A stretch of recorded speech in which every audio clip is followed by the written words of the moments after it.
Productronica 2019 in Munich. I'm here with Michael Frederickson from Insituware. Thanks for talking to us.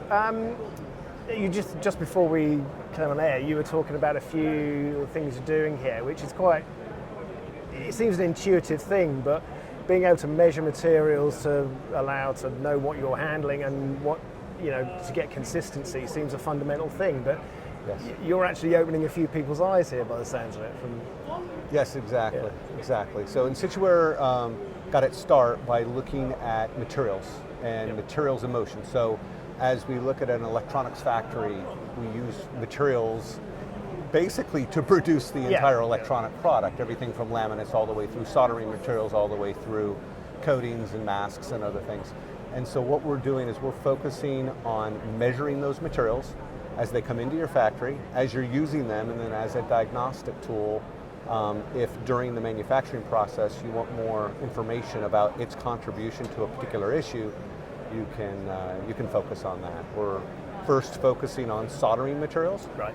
So we're focusing on solder paste, and we're focusing on residues, characterizing residues and potentially identifying them either for an unwanted residue or for the process control. If you have a no-clean process, is this the same residue that I've had before?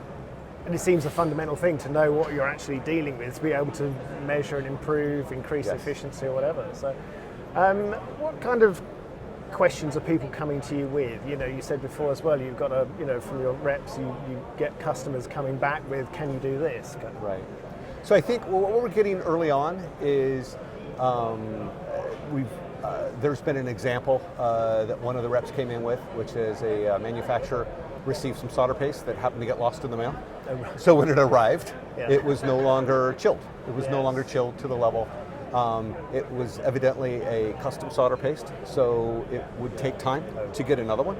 So that time that they're down in the factory, basically they wanted to know, should I use that solder paste? Is that a solder paste material that is similar to what I've had in the past? And so that's one example. Others, a high volume automotive manufacturer was interested from the perspective of just control, just trying to tighten their process control even further. So those are a couple of examples. Yeah. But now efficiency is one of the most important things, because from that you become more cost effective and you save money. And so what are the kind of tools you're bringing in then? And physically, what are people using to measure? So physically what it is it's a handheld unit, and the way that we've designed this comes from our systems engineering roots. We have basically a reader that actually interconnects to our cloud. And because we're incorporating a lot of what we would traditionally call laboratory analytical instruments to the factory, we have a back end that actually uses a lot of machine learning and artificial intelligence to help beat down some of those errors that we're getting. In addition, we have what we call insight modules. So these modules slide in that actually allow us to measure different fundamental basically analytical measurements of the different materials. So there would be an insight, we call them an insight module. Right. For solder paste, there would be one for residues, both characterization and identification. And then as we move into other materials, potentially laminates or potentially coatings and masks and other things of that nature, we'll incorporate either the same insight module with a different app, or we'll incorporate a new insight module depending upon what we need to measure and how we need to measure it. So it's a handheld device. It's a handheld device. You literally use on the shop floor kind of thing. Yes, exactly. And once people are using this, get used to the interface, like you say, and they can use other modules to measure other materials. Absolutely. With the one unit, you can actually measure a variety of different materials. So if you wanted to use it for more of a process control, then obviously it would keep it more in one location. But if you wanted to use it more as a diagnostic tool, it would almost be like a Swiss Army knife for materials in some effect.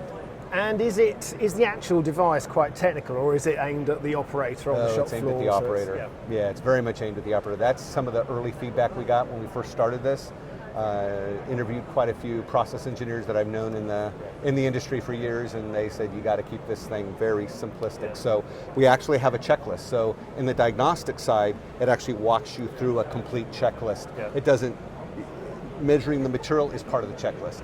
So in addition to measuring the materials, we're actually helping the operator. We're actually trying to raise the level of a traditional operator and give them better tools to allow them to make more informed decisions. Fantastic, yeah. And I guess, as you say, you can respond to what people are asking for. So this can extend right through the manufacturing process. Yes, get all materials involved. Yeah. Absolutely.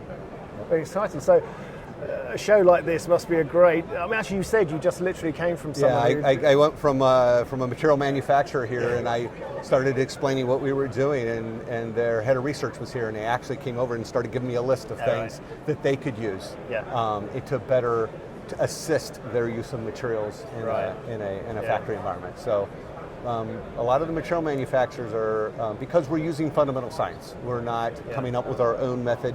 Everything that we're doing is fundamental science, but putting it in a perspective that a user can understand. Yeah. Sounds fantastic. It must be great seeing those light bulbs coming over people's heads when you start talking about them. It's exciting. Yeah. Well, I hope you have a fantastic show. I think you'll be busy. Yes. Thanks for talking to us. Well, thank you so much. Thank you. Appreciate that.